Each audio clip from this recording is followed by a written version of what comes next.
Hello, Rockville. This is Rockville's 11, the countdown news show where we give you the top 11 stories happening in the city. I'm your host, Bridget Breuer. Here are some of the stories we're counting down. A community meeting for Rockville's Pike, and we go one-on-one with Councilmember John Britton. All that and more on this edition of Rockville's 11.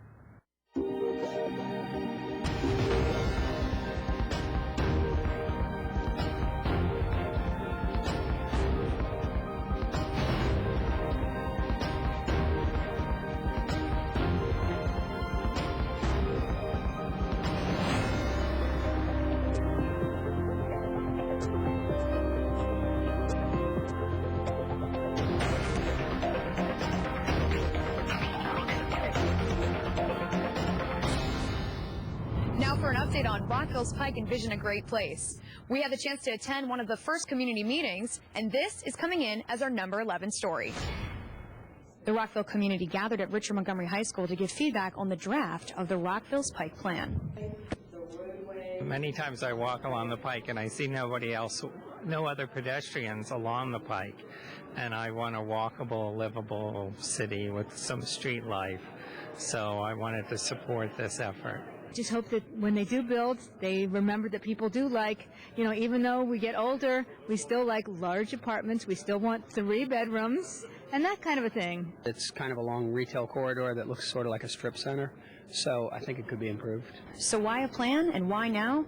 The draft states traffic congestion is likely to get worse, and the Pike is a popular retail destination. Also, the appearance of the Pike is undistinguished. Consultant Gianni Longo is recommending the Pike be transformed from a congested thoroughfare to more of a pedestrian-friendly boulevard. We need to change the way the place looks. We need to make it attractive for shops, for walking, like many of the regional shopping retail center in this region. Director of Community Planning and Development Services Susan Swift values opinions from residents and wants to hear from you. It's very important to get our residents what they want the Pike to be, how they use it, how they'd like to see it look, and make sure that they're comfortable with it. It could be a big change, and we really want it to be successful, so we want the community to really say what they want it to be. I think the residents should come and comment. If they like it, please come and support it. If you don't like it, tell us what we need to change. If you have any questions or comments about the plan, you can submit in writing to the City of Rockville Planning Committee by emailing rockvillepikeplan@rockvillend.gov or in person at the Planning Commission public hearings. The APFO has been in the news lately, and we wanted to find out more about how this affects you. We caught up with Chief of Planning Jim Wasilek, and this is coming in as our number 10 story. Can you tell me what the APFO is all about? The APFO is the city's adequate public facilities ordinance, and it ensures that new development does not exceed the public infrastructure capacity that the city has. There are a number of tests involved in the APFO, including schools, transportation, public sewer, public water, and fire and emergency services. Well, I know it's been in the news a lot recently in the city. Can you give us some more background on that? Sure. APFO has been in effect for about 5 years, and until recently, we really hadn't had to apply it for a number of reasons, probably the economy being one. But there was an application that came forward regarding school capacity, and was appealed to circuit court. Ultimately, the city was told that we needed to administer the ordinance as directly as it was written, that we had administered quite correctly. So that's probably the biggest news story that we've heard with the APFO. Recently, there was also an issue with College Gardens Elementary School, in that there are certain uses that require, per our APFO, a station response within 10 minutes, actually 3 stations to respond within 10 minutes. These are uses that might potentially require additional facilities from fire and rescue, like nursing homes, schools, etc. So when the school wanted to expand slightly by adding 2 portables, they actually were in this area that we found from Montgomery Fire and Rescue that actually doesn't meet that test. So what is being done now, Jim, in terms of the committee that was recently formed? The Planning Commission appointed a committee to look at the APFO and make recommendations to the Commission, and ultimately the Commission will make recommendations to the Mayor and Council on potential changes to the APFO. They may be small, they may be large. It's really up to the committee to make a recommendation. But Like I said, it has been 5 years. Some things have changed. The economy has changed. We have a new zoning ordinance. We're working on a new master plan. So I think looking at the APFO in that context will be very valuable. And actually, the APFO was always envisioned to be revised from time to time. More of a kind of living document, I guess. Yes. So that's a pretty big job for the committee to kind of comb through all those documents. It is. I just sent out a shipment to them with all of the kind of the initial shipment of all the documents that they'll need to become familiar with. And we expect that there will be more. The committee has been outlined a 6-month period that they can report back to the Planning Commission. So they'll report back kind of wherever they are. If they're ready to make recommendations at that point, they will do so.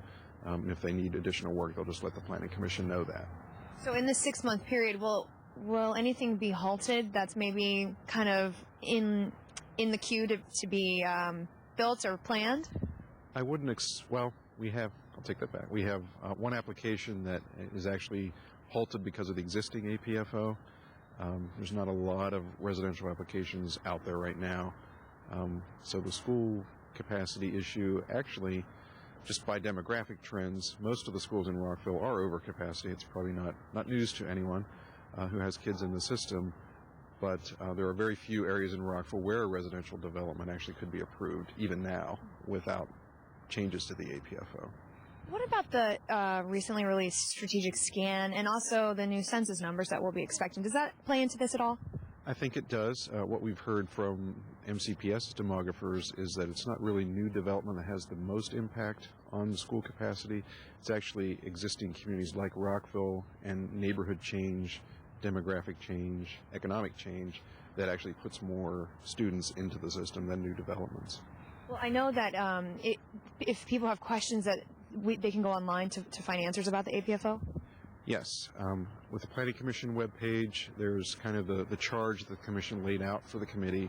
Then we're working with the PIO to develop a webpage for the APFO committee themselves. So all the information that they are considering will be available in one place. Great. And we'll be covering the progress through the Planning Commission meetings, and we'll hopefully be checking back in with you on Rockville's 11 in the future. Great. Look forward to it. One of the oldest buildings in the city gets an upgrade and an official dedication. This is coming in as our number 9 story. The city celebrated the reopening of one of Rockville's oldest buildings, an important day for Mayor Phyllis Marcuccio. Today is wonderful. Today we have a building that we can be proud of, that we can say, wow, this is terrific. I can actually feel good when I say I live across from the pump house. The pump house located in East Rockville was built in 1896 and served as the city's first electricity and waterworks station. The new upgrades modernize the interior of the facility and include HVAC system upgrades to conserve energy, which included an award in federal funding. We covered the progress of the upgrades over the summer with historic planner Robin Zeke, and her thoughts on the finished product now? And it's beautiful. It's not a factory anymore. It's not an industrial building now. It's a community center. I think they made a marvelous compromise with all the choices they made. Rockville resident Maritza George came out for the event to learn more about this important building. I think as Rockville looks forward into the future, a rededication of an old building like this, filled with historical purpose and the past, is very important to have that for all of us to come here, meet one another. It connects us all together again. To learn more about the Rockville Pump House, go online to rockvillemd.gov. We had the chance to catch up with Code Inspection Services Chuck Auberden to find out what you need to know about the city's snow removal policy. This is coming in as our number 8 story. Can you tell me, what is code enforcement? We enforce the property maintenance code and ordinances relating to snow and ice, home care, how people maintain their properties. And I know that sometimes fines can be imposed if people aren't following the rules, but your division has kind of a different approach in terms of it's not all about trying to make money. No, we're not trying to make money at all. We don't want anybody's money. We want compliance. So we would give notices to get compliance for shoveling the snows off the sidewalks and curb cuts and other property maintenance issues. What are some of the things people should be aware of the next time it snows a lot? Shovel the sidewalks, please. We're looking for pedestrian safety.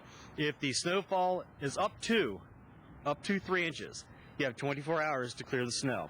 If the snowfall is above 3 inches, up to 10, you have 48 hours to clear the snow. Anything above 10 inches, we give 72 hours notice.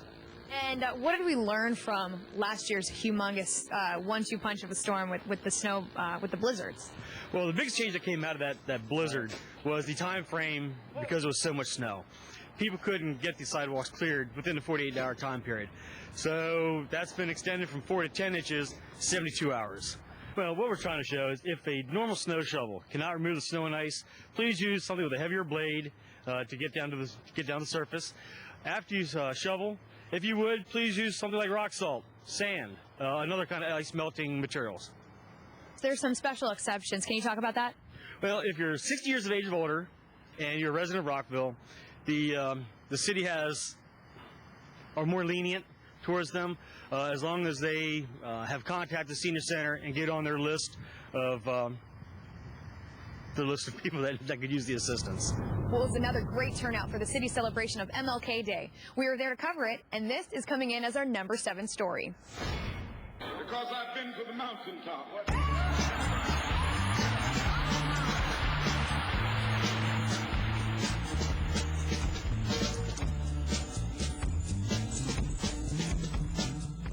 It is a human message, not just a message about African Americans, a message about the dignity of all human beings. Well, I think that the event really reflects the diversity and the vision for which Dr. King spoke, where people of all different nationalities and ethnicities can come together and celebrate and fellowship as one people. Maureen Bunyan gave a very inspirational, all-encompassing speech that really captured the legacy of Martin Luther King and really inspired us to carry it on and to live it. And every year we come together to celebrate his legacy, his words, his example, and everything that he has left for us to live for. So he built the foundation. Now we are actually following his dream and making this dream a reality. This month we caught up with Councilmember John Britton for our regular feature, Mayor and Council One-on-One. We had the chance to get a behind-the-scenes tour of the old post office, which will be the new home of the Rockville City Police Department. And this is coming in as our number 6 story. We're standing outside the old historic post office with Councilmember John Britton for this segment for Mayor and Council One-on-One. John, thanks for joining me. Good morning. How are you? Good, thank you. John, you wanted to talk a little bit about this project. It's a very important project that's moving along quite nicely. Can you tell us a little bit of background on it? Sure. This is, as you mentioned, the old post office, and what we plan to do is to move our police department into this building. And as you said, the plans are underway and moving along. It's important to save this building because it's historically significant. It's also right here in Town Center, which is a great location, a good reuse of this building. Well, I know that Director of Rec and Parks, Bert Hall, is inside. He's overseeing the whole project. And why don't we take a step inside and we can talk to him more about the project? That would be great. Let's do it. Okay. So, Mr. Hall, our Director of the Department of Parks and Recreation, can you explain part of the process in this renovation? Certainly. The building is going to be largely gutted with the exception of this space. We felt that this was a very important public space. It's the most beautiful part of the building. It contains the 1940 mural, which was a WPA project during the Depression, or coming out of the Depression. We're going to retain these mailboxes. We're actually going to put them back in their original place where they were flush against the wall and clean them up. All of this marble is going to be cleaned up in here. We're going to tear out we're going to remove all these windows, which are filled with lead paint, and completely restore them and put them back. They're beautiful windows, as you can see, very tall and elegant, and lend a lot of light into this room. So this room, and actually the west and the north facades of the building, which are the most important facades in terms of the public seeing the building, are all going to be completely left intact except renovated fully. So can you tell us a little bit about your feelings and hopefully your excitement about moving into this building? We're very excited about it. One of the things about policing is that one of the basic tenets of policing is being totally accessible to the public. In fact, it was Sir Robert Peel back in the Metropolitan Police Act in the early 1800s who stated that police departments must be accessible to all. By coming to the town center, we'll be accessible to everybody by walking, by vehicle, by metro, by any other type of transit. It's really a great place to be, and being right on the corner of our main street in the city is great. Space-wise, we've been in a space built for 27 people. I have 95 personnel. We're actually outspaced in 3 different locations in the city, aside from City Hall. We'll actually have some interview rooms and some areas where people can actually work. We've converted bathrooms into offices in the old space. This will be just a great area for the normal working. We'll have a lobby area here that's just gorgeous, but off that will be a conference room that can be used by when we meet with our citizens about neighborhood watch or community meetings, we'll be able to come here. There's workspace for everyone. It's just, we're extraordinarily excited about it. The project is estimated to cost approximately $9.5 million, funded in part through a state bond bill and grant, as well as a FEMA grant. The construction period is anticipated to start in the spring and be completed by spring of 2012. Stay tuned to Rockville 11 for updates on this project. The Department of Rec and Parks just recently released their annual report. We wanted to find out more, so we caught up with Director of Rec and Parks, Bert Hall, for our number 5 story. The Rec and Parks Department is known for providing fun and well-being for the community in the form of events, programs, and services. And the man in charge of it all is Bert Hall. This is such a great community to work in. We have wonderful support that we've enjoyed from our elected officials over the years, who understand how important this set of services and facilities is to our community. We have wonderful support from Rockville residents. They show that by participating, by showing up when we have planning meetings and being heavily involved as volunteers. His department just released an annual report as part of the PROS plan, and here are some of the highlights. Supporting a healthy economy, developing healthy habits in youth, maintaining public infrastructure, and engaging the community. Bert Hall, a longtime employee with the city with over 35 years of service, says there's one thing that helps to keep him going. I'll tell you, it's a real turn on. Last year we had 1,423 volunteers donate 103,000 hours of service to recreation and parks programs. That keeps me going. It's just an amazing thing how many people want to give up their time and talents to support what we're doing. So what's on tap for this year? The 3 big projects for this year, capital projects, are the improvements to the Goody Drive Maintenance Facility, which was just awarded by the Mayor and Council in December. That project is kicking off now. It's going to be a 16-month project, so it'll stretch throughout this fiscal year and into FY12. We also have awarded the expansion of the Senior Center. That is focused on improving the fitness center, enlarging it, adding some locker rooms, and greatly improving that highly used facility. I want to mention that we had some very serious help there from the state and the federal government with money for that project. And then the third big project is the police station. We are converting the old Rockville Post Office at 2 West Montgomery Avenue into our police station. It'll include an annex building behind. It's out to bid in January, and we're hoping for good bids. And that project will kick off in the spring. And again, that's a very long project, 15, 16 months. But that's another major step forward for the city and finally solving the problem of locating a police station. For more information about the Rec and Parks annual report, go online to rockvillemd.gov/recreation.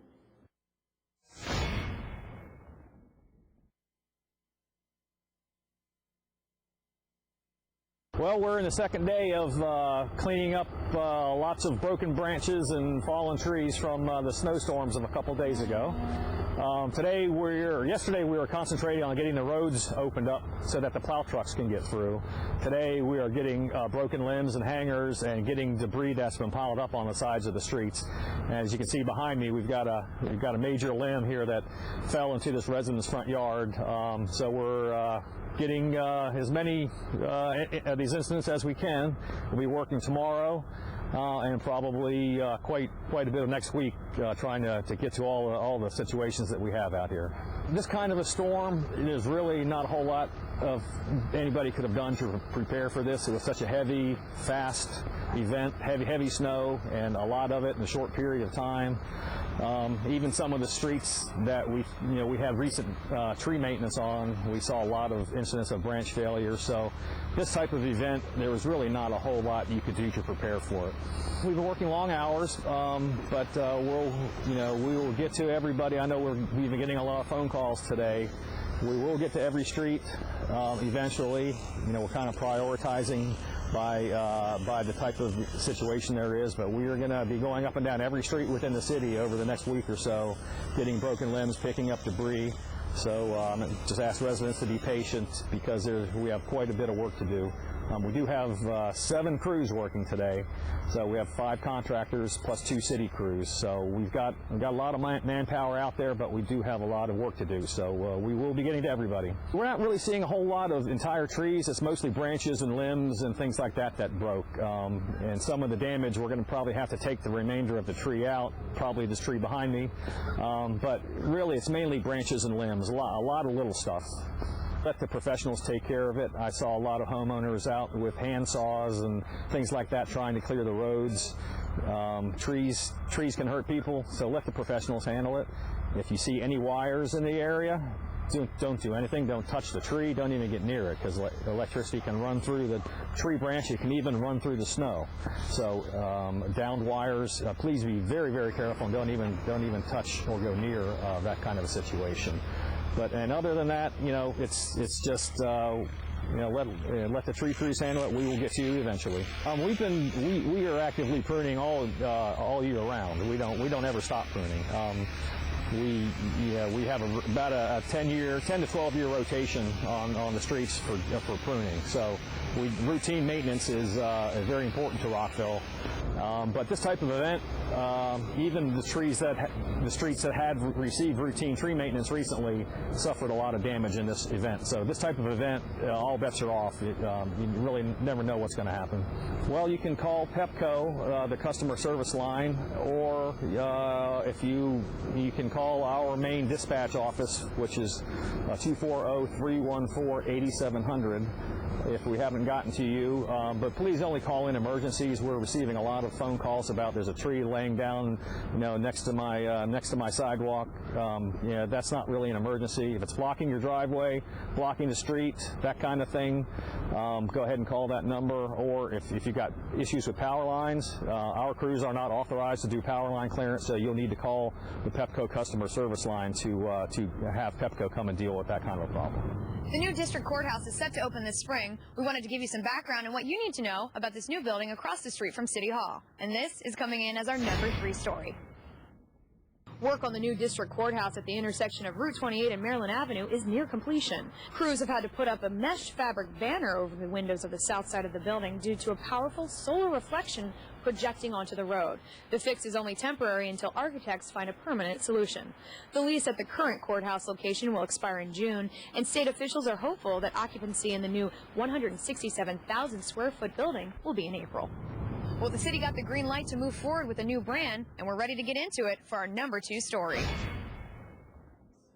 The logo incorporates the colors of Rockville's flag and contains the letter R, as well as the tagline, "Get Into It." The council voted 3-2 in favor of the new logo and tagline at their January 24th meeting. Now for our regular feature we call Quick Hits for our number 1 story. Thanks to the generous donations of 110 individuals and businesses, more than $17,000 was raised to help over 1,000 residents during the 2010 holiday season. For more than 35 years, the Rockville Holiday Drive, which is operated through the city's Community Services Division, has been helping families in need, thanks to the generosity of the Rockville community.